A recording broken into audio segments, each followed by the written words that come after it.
अगर अभी भी आपको कंफ्यूजन है रिगार्डिंग द क्लैट 2027 एग्जामिनेशन, अब आते हैं कि पेपर का पैटर्न कैसे रहता है। CLAT comprises of 5 sections with a total number of 120 questions.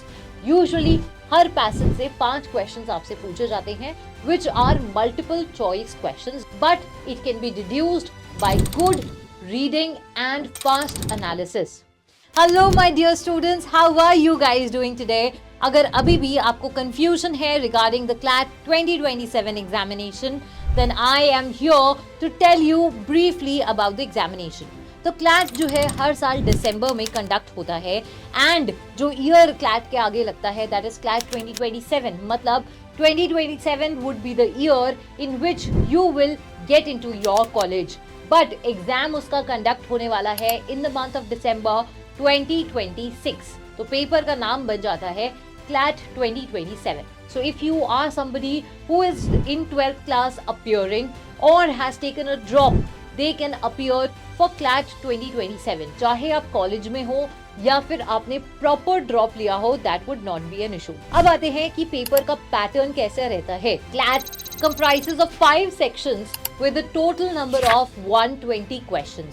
हर क्वेश्चन का 1 + 1 मार्क्स रहता है for the correct answer. However अगर आपने गलत आंसर चूज करा then you will get a deduction of -0.25 marks, मतलब हर 4 क्वेश्चंस पे आपका 1 मार्क टोटल मार्क्स में से डिडक्ट कर लिया जाता है। अब ये 5 सेक्शंस कौन से हैं? सबसे पहले English, then GK, legal, logical and quantitative techniques.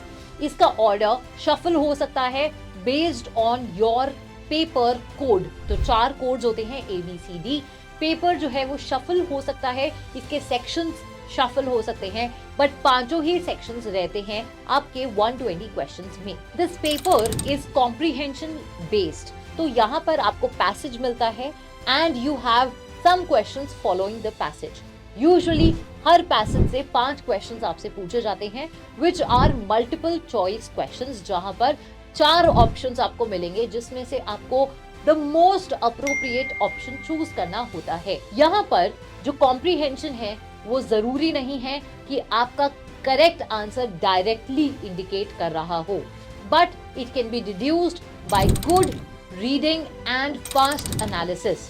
ये exam is not based on रट्टोफिकेशन और mugging up, but the exam simply demands a good reading speed, good comprehension and good analysis of the passage along with the question and options, जिससे आप right answer choose करके easily secure कर सकते हैं अच्छे marks। सबसे पहले आते हैं इंग्लिश पर, जो कि रहता है 22 to 26 questions का। GK comprises of 2 sections which could be static GK and current GK, जिनमें आपके 28 से 32 क्वेश्चंस रहते हैं। For law it is divided into 2 portions, current legal GK and static law, जिसमें 28 to 32 क्वेश्चंस देखने को मिलते हैं। Then we have logical reasoning, जो ट्रेडिशनली कंप्राइज करता था of your CR portion, but अभी रिसेंट टाइम्स में we have seen a shift towards analytical reasoning as well. यहाँ पर